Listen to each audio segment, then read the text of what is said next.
Queens, welcome back to Xylem Banking. അപ്പോൾ നിങ്ങൾ thumb കണ്ടിട്ടുണ്ടാവും ഇംഗ്ലീഷിൽ വളരെയധികം കുഴപ്പിക്കുന്ന ഒരു ചോദ്യം എങ്ങനെ ചെയ്യണം എന്നാണ് നമ്മൾ നോക്കാൻ പോകുന്നത്.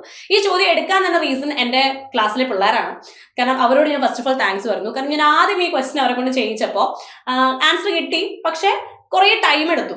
അപ്പം അത് നമ്മൾ നെക്സ്റ്റ് ടൈം ഞാൻ ഒരു കാര്യം ഒന്നും കൂടെ ആ ക്വസ്റ്റ്യൻ ചെയ്യിപ്പിച്ചു. സെയിം ക്വസ്റ്റ്യൻ ഒന്നുകൂടെ ചെയ്തപ്പോഴും പലർക്കും കൺഫ്യൂഷൻ ഉണ്ട്. അപ്പോൾ നമ്മൾ മെജോറിറ്റി ഒരുപാട് പേർക്ക് ആൻസർ കിട്ടിയാലും മൈനോറിറ്റി നമ്മൾ വിട്ടുകളയാൻ പാടില്ലല്ലോ. അവർക്ക് കുറച്ച് പേർക്ക് ഡൗട്ട് ഉണ്ടെങ്കിൽ നമ്മൾ ക്ലിയർ ചെയ്ത് തന്നെ വേണം. അപ്പോൾ അതുകൊണ്ട് തന്നെ ഞാൻ ഈ ക്വസ്റ്റ്യൻ ഒന്നും കൂടെ ചെയ്യിക്കാമെന്ന് വിചാരിച്ചു. ക്വസ്റ്റ്യൻ വളരെ വലിയ സ്പെഷ്യൽ ക്വസ്റ്റ്യൻ ഒന്നും ഞാൻ പറയുന്നില്ല, നിങ്ങൾ ഓൾറെഡി കണ്ടിട്ടുള്ള ഒരു ക്വസ്റ്റ്യൻ ആണ്. നമ്മുടെ പാരാജമ്പിൾ ക്വസ്റ്റ്യൻ നിങ്ങൾ ചെയ്തിട്ടുണ്ടാവുമല്ലോ. അപ്പോൾ പാരാജമ്പിൾ ആക്ച്വലി കുറച്ച് ടൈം കൺസ്യൂമിംഗ് ആണ്. ശരിക്കും നമ്മുടെ സമയം പിടിക്കാൻ വേണ്ടി ചോദ്യം ഇടുന്നതാണ്, മനഃപൂർവ്വം ഇടുന്നൊരു ചോദ്യമാണത്. അതിൽ സ്പെഷ്യലി എന്താ സംഭവിക്കണേ, കുറച്ച് സെന്റൻസുകൾ തന്നിട്ടുണ്ടാവും, അതിന് ജംബിൾഡ് ഓർഡറിലായിരിക്കും കൊടുത്തിട്ടുണ്ടാവുക. നമ്മൾ അതിനെ റീഅറേഞ്ച് ചെയ്തിട്ട് ഒരു കൊഹറന്റ് പാരഗ്രാഫ് ആയിട്ട് മാറ്റണം. ഇതാണ് നമ്മുടെ ടാസ്ക്. സിമ്പിൾ ആണ്, ഇച്ചിരി ടൈം എടുക്കുമെങ്കിലും അടിപൊളിയായിട്ട് ചെയ്യാൻ പറ്റുന്ന ഒരു ഏരിയ ആണ്. അത്യാവശ്യം വായിക്കാനുള്ള സ്പീഡ് ഉണ്ടെങ്കിൽ നമുക്ക് ചെയ്തെടുക്കാൻ പറ്റും.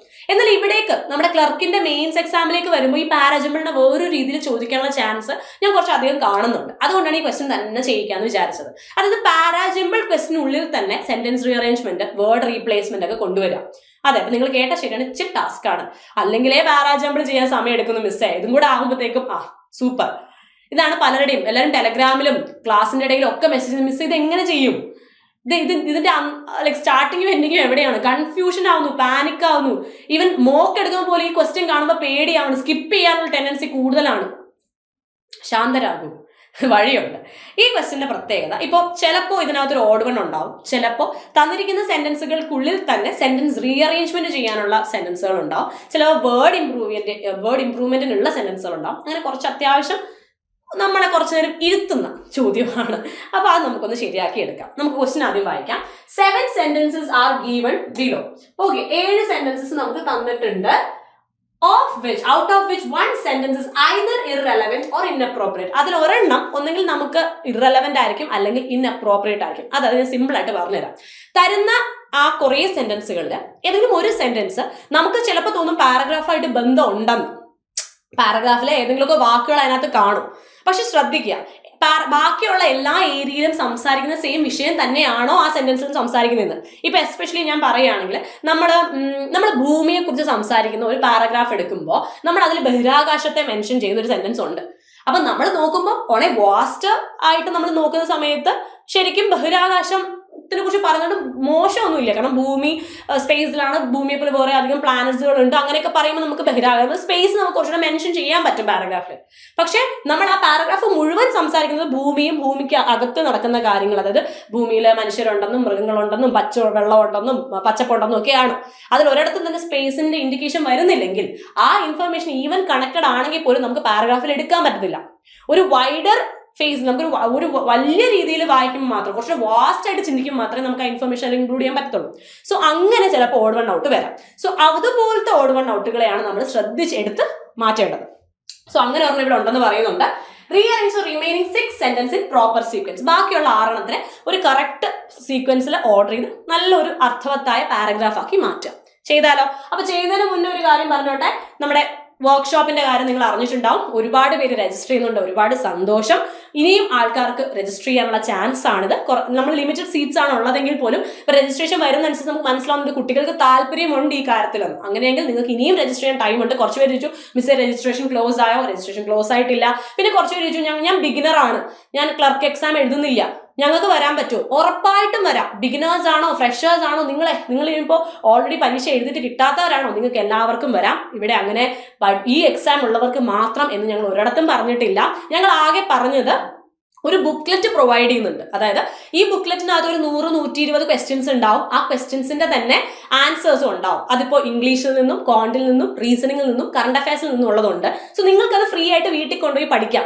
ആ ക്വസ്റ്റ്യൻസ് ആയിരിക്കില്ല നമ്മൾ മിക്കവാറും ക്ലാസ്സിൽ ഡിസ്കസ് ചെയ്യുക. ക്ലാസ്സിൽ നമുക്ക് ഓരോ പാറ്റേൺസ് ഡിസ്കഷനും ടൈം ഇട്ട് എങ്ങനെ ചെയ്യാമെന്നും ടൈം മാനേജ്മെന്റും വേറെ കുറച്ച് ക്വസ്റ്റ്യൻസും ഒക്കെയാണ് ഡിസ്കസ് ചെയ്യുന്നത്. അപ്പോൾ നിങ്ങൾക്കൊരു എക്സ്ട്രാ ബെനിഫിറ്റ് ആയിക്കോട്ടെ എന്നുള്ള രീതിയിലാണ് നമ്മൾ ബുക്ക്ലെറ്റിന്റെ കാര്യം പറഞ്ഞത്. അപ്പോൾ അത് കേട്ടിട്ട് ആരും പേടിക്കേണ്ട. എക്സാം എഴുതാത്തവർക്കും ധൈര്യമായിട്ട് ഈ വർക്ക്ഷോപ്പ് അറ്റൻഡ് ചെയ്യാം. 10 മണി മുതൽ 5 മണി വരെയാണ് സമയം. 2 ഏപ്രിലിൽ നമ്മുടെ കാലിക്കറ്റ് സൈലം കാലിക്കറ്റിലെ വെസ്റ്റ് ഹിൽ ക്യാമ്പസിലാണ് നടക്കുന്നത്. ക്യാമ്പസിന്റെ ഓൾറെഡി വീഡിയോ നിങ്ങൾ യൂട്യൂബിൽ കണ്ടിട്ടുണ്ടാവും. സൈലം ബാങ്കിങ് ഓഫ്ലൈൻ ക്യാമ്പസ് കാണാം എന്ന് പറഞ്ഞൊരു വീഡിയോ ചെയ്തിട്ടുണ്ട്. അതിനകത്ത് നിങ്ങൾ സ്റ്റാൻഡിൽ വന്നിട്ട് എങ്ങനെ വരണം, ഓട്ടോ പിടിച്ച് എങ്ങനെ വരണം എന്നൊക്കെ ഡീറ്റെയിൽ ആയിട്ട് ഞാൻ തന്നെ പറഞ്ഞിട്ടുണ്ട്. സോ ഉറപ്പായിട്ടും അത് കണ്ടു നോക്കുക, കൺഫ്യൂഷൻ മാറി കിട്ടും. ഓക്കെ, മാത്രമല്ല ഇനി വരാൻ പോകുന്ന ഓഫ്ലൈൻ ക്ലാസ് നിങ്ങൾക്ക് അറ്റൻഡ് ചെയ്യാം. ഈ വരാൻ പോകുന്ന വർക്ക്ഷോപ്പ് നിങ്ങൾക്ക് അറ്റൻഡ് ചെയ്യാനായിട്ട് നിങ്ങൾ ഒന്നും ചെയ്യേണ്ട. ഇപ്പൊ സ്ക്രീനിൽ കാണുന്ന ഈ QR കോഡ് നിങ്ങൾ സ്കാൻ ചെയ്യുക, രജിസ്റ്റർ ചെയ്യുക. വളരെ എളുപ്പം ചെയ്യാൻ പറ്റും. ഒരുപാട് സമയം നിങ്ങൾ ജസ്റ്റ് ഒന്ന് പോസ് ചെയ്യുക, സ്കാൻ ചെയ്യുക, രജിസ്റ്റർ ചെയ്തിട്ട് വീണ്ടും തിരിച്ച് ഈ വീഡിയോ കാണാനായിട്ട് വരാം. അപ്പൊ ഇത് ആക്ച്വലി നല്ല ഒരു കാര്യമാണ്. ഈ വർക്ക്ഷോപ്പ് അറ്റൻഡ് ചെയ്യുന്നതിലൂടെ പഠിത്തം മാത്രമല്ല, നിങ്ങൾ ഇനി ബാങ്കിങ് ഓഫ്ലൈനിൽ ചേരാൻ ആഗ്രഹിക്കുന്നവരാണെങ്കിൽ ക്യാമ്പസ് എങ്ങനെയാണ്, വളരെ സേഫ് ആണോ, നന്നായിട്ട് പഠിക്കാൻ പറ്റുന്നുണ്ടോ, എൻവയോൺമെന്റ് എങ്ങനെയുണ്ട്, കൂടെയുള്ള കോമ്പറ്റീറ്റേഴ്സ് എങ്ങനെയുണ്ടെന്നൊക്കെ അറിയാനോട് പറ്റുന്ന ഒരു അവസരമാണ് ഈ വർക്ക്ഷോപ്പ് എന്ന് പറയുന്നത്. അപ്പോൾ ബാങ്കിങ് ഓഫ്ലൈൻ ക്ലാസ്സും ഏപ്രിൽ തുടങ്ങാണ്. 20,000 രൂപയാണ് ഫീസ് വരുന്നത്. ശരിക്കും പറഞ്ഞു കഴിഞ്ഞാൽ ഫസ്റ്റ് ബാച്ച് ആയതുകൊണ്ട് തന്നെ ഈ ഒരു ഫീസ് നിങ്ങളുടെ ലൈഫ് സെറ്റിൽ ആക്കാനുള്ള ഒരു ചെറിയ ഇൻവെസ്റ്റ്മെന്റ് ആയിട്ട് കണക്കാക്കി നിങ്ങൾ ജോയിൻ ചെയ്യുക. ഏതൊരു എൻക്വയറിക്കും ഈ നമ്പറിലേക്ക് നിങ്ങൾക്ക് കോൺടാക്ട് ചെയ്യാൻ സാധിക്കുന്നതാണ്. ഓക്കെ, സോ ഇനി നമുക്ക് നേരെ ക്വസ്റ്റ്യനിലേക്ക് പോകാം. സോ ഇതാണ് നമ്മുടെ ചോദ്യം. ഇനി ഇത് കണ്ട ഉടനെ പേടിക്കണ്ട, അയ്യോ മിസ്സേ എക്കണോമിക്സ് ആണോ, എക്കണോമിക്സ് റിലേറ്റഡ് ആണോ, ഇതെനിക്ക് കിട്ടത്തില്ല, സ്കിപ്പ്. നോ, കുറച്ചൊന്ന് സമാധാനപ്പെടുക, വായിക്കുക. നമുക്കിപ്പോൾ അറിയോ അറിയില്ലയോ, കോണ്ടെക്സ്റ്റ് നമുക്ക് അറിയാത്ത ഒരു ടോപ്പിക്കിൽ നിന്നാണെങ്കിൽ പോലും, നമുക്ക് അറിയാത്ത ഒരു സബ്ജക്റ്റിൽ നിന്നുള്ള topic I mean like passage ആണെങ്കിൽ പോലും, don't worry, let's read it once. Okay, so tightening confidence and post-pandemic rebound in economic activity have helped improve revenues from the GST. First sentence. Marking the occasion, Finance Minister Nirmala Sitharaman emphasized that the GST has moved the country towards a unified market from a situation where each state mandated different indirect tax structures and procedures. GST compensation cess levies have been extended till at least March 2026 instead of the initial 5-year tenure due to the transitory shock of COVID-19 lockdowns on revenues. Introduced soon after the demonetization shock, the GST was viewed as another disruptor for the informal economy, and its initial technical, structural and procedural challenges took a while to sort out. No error. Starting this August, that has been now all business with annual turnover of ₹5 crore indicates that firms have gradually embraced the change. No sustainable pushback from smaller business over this will have to generate e-invoices. It has stressed with goods and service tax launched at a special midnight parliament session with unusual fanfare completed 6 years this month. The Revenue Department's crackdown on fake invoicing and other techniques deployed by tax evaders may compel the few outliers to fall in line too.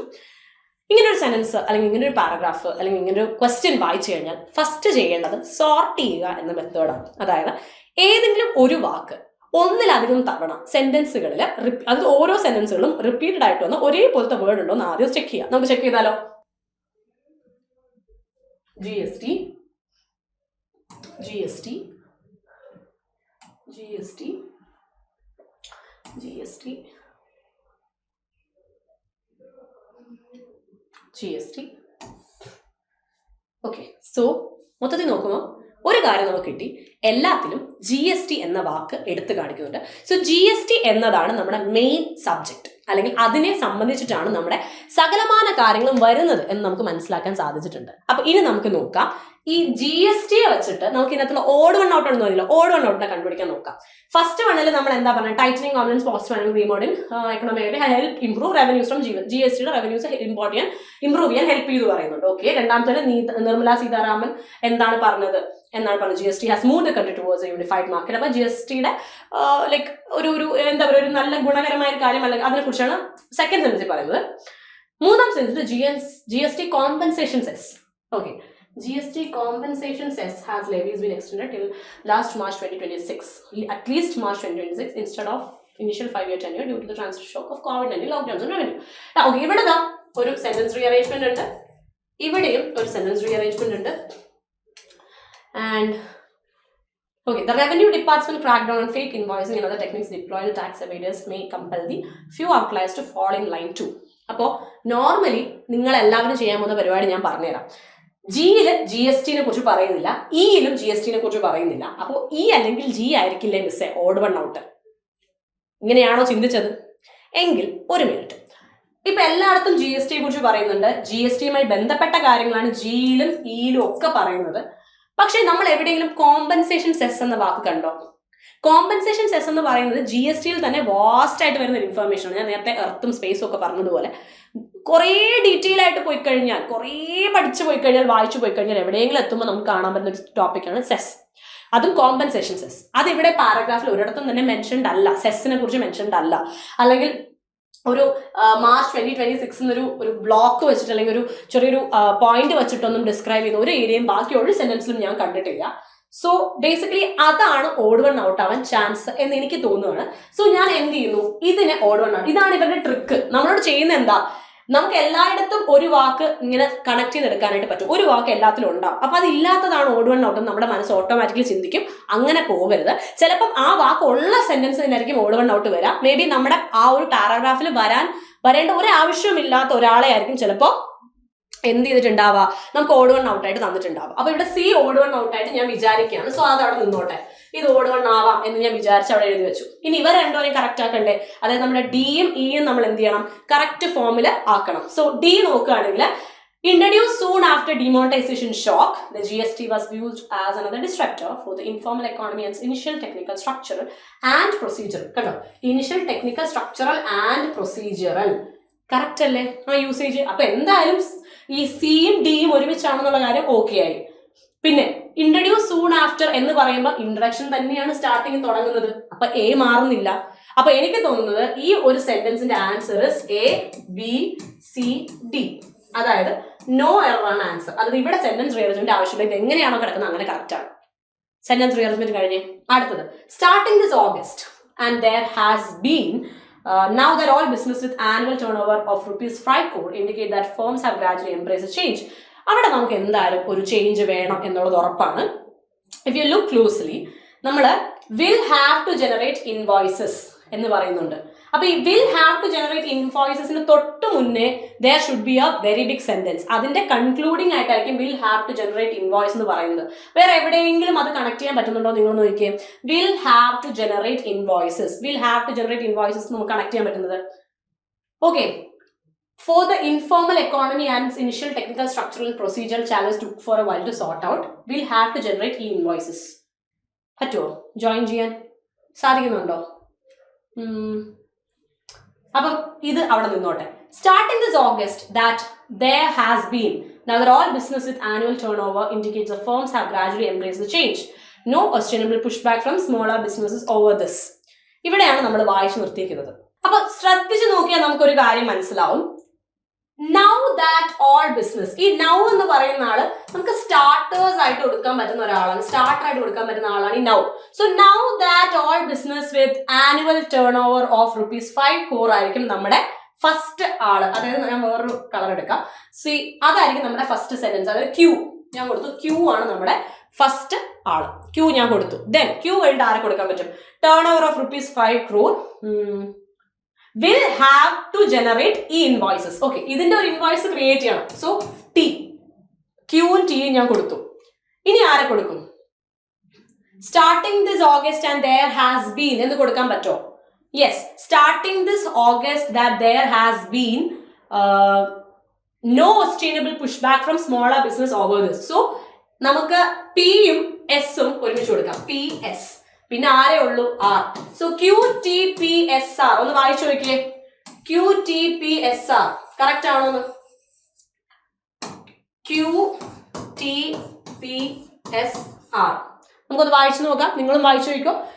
C, now that all business with annual turnover of ₹5 crore will have to generate e-invoices starting this August, and that there has been no sustainable pushback from smaller business over this indicates that firms have gradually embraced the change.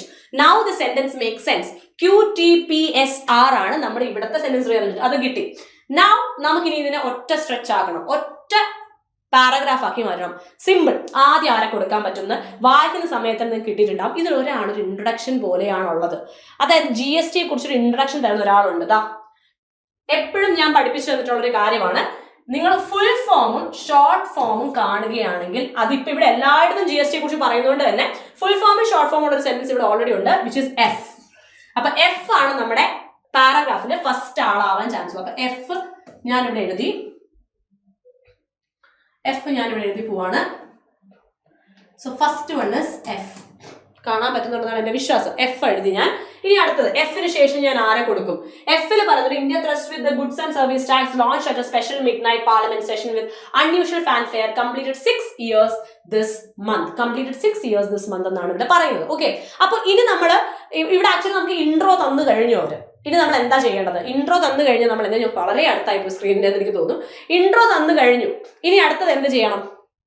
ഇനി എന്താ ചെയ്യേണ്ടത്? ഇനി ആ ഒക്കേഷനെ describe ചെയ്യണം. അങ്ങനെ describe ചെയ്യുന്ന ആരെങ്കിലും ഉണ്ടോ ഇവിടെ? മാർക്കിംഗ് ദി ഒക്കേഷൻ ഫിനാൻസിന്റെ. അപ്പൊ ഇതൊരു ഒക്കേഷൻ ആണ്. ഈ 6 year month കംപ്ലീറ്റ് ചെയ്തു എന്ന് പറയുന്നത് ഒരു ശരിക്കും ഒരു ഒക്കേഷൻ ആണ്, ഒരു വലിയ കാര്യമാണ്. അപ്പൊ ആ ഒക്കേഷന്റെ അന്നാണ് നിർമ്മല സീതാരാമൻ പറയുന്നത് GST കൺട്രി ഒരുപാട് യൂണിഫൈഡ് മാർക്കറ്റ് ആക്കാനായിട്ട് സഹായിച്ചിട്ടുണ്ടെന്നുള്ള കാര്യം. സോ എഫ് കഴിഞ്ഞ് ആരെ കൊടുക്കാം? ബി കൊടുക്കാം. സോ ഞാൻ എഫും ബിയും കൊടുത്തു. Marking the occasion finance minister Nirmala Sitharaman emphasized that GST has moved the country towards a unified market from a situation where each state mandated different indirect structures and procedures. അപ്പോൾ അത് വലിയൊരു കാര്യമാണ്. ഇനിയിപ്പോൾ നമുക്ക് ഇനിഷ്യൽ ഫേസ് ഓഫ് ജിഎസ്ടിയുടെ ഇനിഷ്യൽ ഫേസിൽ അപ്പൊ നമ്മളൊരു കാര്യം നല്ല രീതിക്ക് നടക്കുന്നുണ്ട് എന്നൊരാൾ പറഞ്ഞു കഴിഞ്ഞാൽ അതിന്റെ ആദ്യത്തെ ഫേസും അവസാനത്തെ ഫേസ് ഒക്കെ ഡിസ്ക്രൈബ് ചെയ്യുന്ന ഒരു രീതി ഉണ്ടാവല്ലോ. അപ്പൊ ഇനിഷ്യൽ ഫേസ് പറയുന്ന ഏതെങ്കിലും സെന്റൻസ് ഉണ്ടോ എന്ന് നോക്കാം. Initial phase introduced soon after demonetisation അല്ലെ? എപ്പോഴാണ് ഇൻട്രൊഡ്യൂസ് ചെയ്തത് എന്ന് പറയുന്ന ഒരു സെന്റൻസ് ആണ് ഡി. സോ എഫ് ബി അത് കഴിഞ്ഞിട്ട് ഞാൻ ഡി കൊടുത്തു. എഫും ബിയും ഡിയും കിട്ടി. ഇത്രയും കിട്ടുമ്പോൾ തന്നെ നിങ്ങൾക്ക് ക്വസ്റ്റ്യനിൽ അങ്ങനെ ഒരു രീതിയിൽ പെട്ടെന്ന് ആൻസർ കൊടുക്കാൻ പറ്റും. എഫും ബിയും ഡിയും കിട്ടി. ഇനി ബാക്കിയുള്ളവർ നോക്കണം. എഫും ബിയും ഡിയും കഴിഞ്ഞ് ആരെ കൊടുക്കാൻ പറ്റും? സ്റ്റാർട്ടിങ് ദിസ് ഓഗസ്റ്റ്, ഇതിന്റെ കണ്ടിന്യൂഷൻ. കാരണം ഇത് നമ്മുടെ എന്ന് തുടങ്ങിയെന്ന് പറയുന്നു. ഇത് ഇപ്പം ഈ ഓഗസ്റ്റ് മുതൽ എന്താ സംഭവിക്കാൻ പോകുന്നത് എന്ന് പറയുന്നു. സോ ഞാൻ ഡി കഴിഞ്ഞിട്ട് ഇ കൊടുത്തു. F B D E. ഇനി ആരാണുള്ളത്? ഇനി എഫ് ജി ഉണ്ട്, പിന്നെ എ ഉണ്ട്.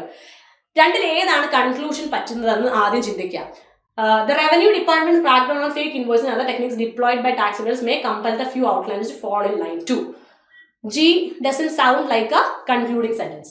Tightening governments and the post-pandemic rebound in economic area have helped improve revenues from GST. Kind of ഒരു കൺക്ലൂഡിംഗ് സെന്റൻസിന്റെ ഫീലിംഗ് എനിക്ക് എവിടെ കിട്ടുന്നുണ്ട്? എനിക്ക് എയിൽ കിട്ടുന്നുണ്ട്. So I am going with GA. Now മൊത്തത്തിൽ ഒന്ന് വായിച്ചു നോക്കിയ ആ ഓർഡറിൽ എപ്പോഴും ഒരു കോമ്പിനേഷൻ കിട്ടിയ ആ കോമ്പിനേഷൻ അത് മുഴുവൻ ഒന്ന് വായിച്ചു നോക്കുക. അതായത് starting from F, then going to B, then D, then E, then G, then A. Actually ഇത്രയുള്ള സംഭവം. എപ്പോഴും ശ്രദ്ധിക്കുക, പാരാജമ്പിൾ കിട്ടിക്കഴിഞ്ഞാൽ ഇനി ഇതല്ല, ഇനി വേറൊരു രീതിയിലുള്ള പാരാജമ്പിൾ ആണ് കിട്ടുന്നതെങ്കിലും ഫസ്റ്റ് ഓഫ് ഓൾ നിങ്ങൾ ചെയ്യേണ്ടത് പാരാജമ്പിളിന്റെ അകത്ത് റിപ്പീറ്റഡ് ആയിട്ട് വരുന്ന ഒരു പെർട്ടിക്കുലർ ടോപ്പിക് എന്നൊരു വിഷയം, ഒരു വേർഡ് ഉണ്ടോ എന്ന് നോക്കുക. ആ വേർഡ് ആദ്യം അങ്ങ് വരച്ചിടാം. ഞാൻ പറഞ്ഞല്ലോ, ആ വേർഡുമായിട്ട് റിലേറ്റ് ചെയ്ത് എന്താണ് കാര്യം പറയുന്നത് നമുക്കൊരു അടിസ്ഥാനമായിട്ട് ഇംഗ്ലീഷ് അറിയുന്ന എല്ലാവർക്കും മനസ്സിലാവും. അപ്പൊ അതല്ലാതെ ഒരു വാസ്റ്റ് ആയിട്ടൊരു ഇൻഫർമേഷൻ എവിടെയെങ്കിലും പറയുന്നുണ്ടെങ്കിൽ അത് ഓഡ് വൺ ഔട്ടാനുള്ള ചാൻസ് ഉണ്ടെന്ന് മനസ്സിലാക്കുക. സെന്റൻസ് റീഅറേഞ്ച്മെന്റ് അതിന് ശേഷം ചെയ്യുക. ചിലയിടത്ത് സെന്റൻസ് റീഅറേഞ്ച്മെന്റ് ആവശ്യമേ ഉണ്ടാവില്ല, അവർ വെറുതെ കൊടുത്തിരിക്കുന്നതായിരിക്കും. അതുകൊണ്ട് അത് വായിച്ചു നോക്കുക. ആൻഡ് ഒക്കെ ഉണ്ടെങ്കിൽ പെട്ടെന്ന് നിങ്ങൾക്ക് കോമ്പിനേഷൻ കിട്ടാനും ചാൻസ് ആണ്. ഇനി രണ്ടാമത്തതിൽ നൗ, അങ്ങനെ കുറച്ച് സ്റ്റാർട്ടേഴ്സ് വെച്ച് തുടങ്ങിക്കഴിഞ്ഞാൽ എളുപ്പം നിങ്ങൾക്ക് കണ്ടുപിടിക്കാം എന്ന് ഞാൻ പറഞ്ഞിട്ടുണ്ട്. അങ്ങനെയുള്ള ആൾക്കാരുണ്ടോ എന്ന് നോക്കി സെന്റൻസ് റീഅറേഞ്ച്മെന്റ് കംപ്ലീറ്റ് ചെയ്യാം. കംപ്ലീറ്റ് ചെയ്ത് കഴിയുമ്പോൾ തന്നെ നമ്മൾ ആദ്യം വായിക്കുമ്പോൾ തന്നെ ഇൻട്രൊഡക്ഷൻ പാർട്ടിൽ കൊടുക്കാൻ പറ്റുന്ന ആളും കൺക്ലൂഷൻ പാർട്ടിൽ കൊടുക്കാൻ പറ്റുന്ന ആളും ഉണ്ടോ എന്നുള്ള കാര്യം നമ്മൾ ചിന്തിക്കുക. ഓക്കെ, ദെൻ റീഅറേഞ്ച്മെന്റിന് ശേഷം സ്റ്റാർട്ടിങ്ങും എൻഡിങ്ങും ആദ്യം കണ്ടുപിടിക്കുക. ഞാൻ എൻഡിങ് ആദ്യമേ പറയാത്തത് കൺഫ്യൂഷൻ ആവണ്ട എന്ന് വിചാരിച്ചു, കാരണം കുറച്ചുകൂടെ എക്കണോമിക്സ് റിലേറ്റഡ് ആയിട്ടുള്ള ടോപ്പിക് ആയതുകൊണ്ട്, അല്ലെങ്കിൽ ഒരു പാസേജ് ആയതുകൊണ്ട്. എഫ് ആണ് സ്റ്റാർട്ടിംഗ് എന്ന് നമുക്ക് മനസ്സിലാക്കാൻ പറ്റുന്നത്. ഇവിടെ ഫുൾ ഫോമും ഷോർട്ട് ഫോമും ഒരുമിച്ച് കൊടുത്തിട്ടുണ്ട്. എല്ലായിടത്തും റിപ്പീറ്റഡ് ആയിട്ട് വന്ന ഒരു കാര്യത്തെക്കുറിച്ച്. സോ എല്ലായിടത്തും റിപ്പീറ്റഡ് ആയിട്ട് വന്ന GSTയെ കുറിച്ച് അതിന്റെ ഫുൾ ഫോം ഉൾപ്പെടെ കൊടുത്തിരിക്കുന്നത് എഫിലാണ്. അപ്പൊ എഫ് ആണ് സ്റ്റാർട്ടിംഗ് എന്ന് കിട്ടി. എഫിൽ പറയുന്ന കാര്യത്തിന്റെ മീനിങ് വെച്ച് നോക്കുമ്പോൾ അതിന്റെ ആ ഒക്കേഷനെ ഡിസ്ക്രൈബ് ചെയ്യുന്ന സെന്റൻസ് ആണ് ബിയിൽ കിടക്കുന്നത്. ബിയിൽ കിടക്കുന്ന സംഭവം വെച്ച് വായിച്ചു നോക്കുമ്പോൾ ഇത് നമ്മൾ നോക്കേണ്ടത് അത് തുടങ്ങിയ സമയത്ത് എങ്ങനെയായിരുന്നു, അതിന്റെ ഇനിഷ്യൽ ഫേസ് എങ്ങനെയായിരുന്നു, അതിന്റെ ചാലഞ്ചസ് എന്തായിരുന്നു, പിന്നെ അത് എന്തൊക്കെ ഫേസ് ചെയ്യുന്നു, ഇപ്പൊ അതെന്ത് ഫേസ് ചെയ്യുന്നു, ഈ ഒരു ഓർഡർ ആയിരിക്കും ഉണ്ടാവുക. സോ ഇവിടെ ഇനിഷ്യൽ ഫേസിൽ എന്താ നടന്നതെന്ന് ഡിയിൽ പറയുന്നു. അതിനുശേഷം ഇയിൽ സ്റ്റാർട്ടിങ് ഇൻ ഓഗസ്റ്റ് കുറച്ചുകൂടെ ചാലഞ്ചസ്, അത് ഫേസ് ചെയ്ത ചാലഞ്ചസും കാര്യങ്ങളും ഒക്കെ ഡിസ്ക്രൈബ് ചെയ്യുന്നു. പിന്നെ നമുക്ക് അങ്ങനെ രണ്ട് ആൾക്കാരെ ബാക്ക് ടു ആൻസർ വരുന്നുള്ളൂ, ജിയും എയും. അതിന് ആര് കൺക്ലൂഷനിലുള്ള ആളാണെന്ന് കണ്ടുപിടിച്ചാൽ പാരഗ്രാഫ് സെറ്റായി. ഇത്രയേ ഉള്ളൂ. എനിക്കറിയാം ടൈം കൺസ്യൂമിങ് ആണെന്ന്. എന്തുകൊണ്ട് ഇത് ഫീൽ ചെയ്യുന്നു വെച്ച് കഴിഞ്ഞാൽ പ്രാക്ടീസിന്റെ കുറവ് കൊണ്ടാണ്.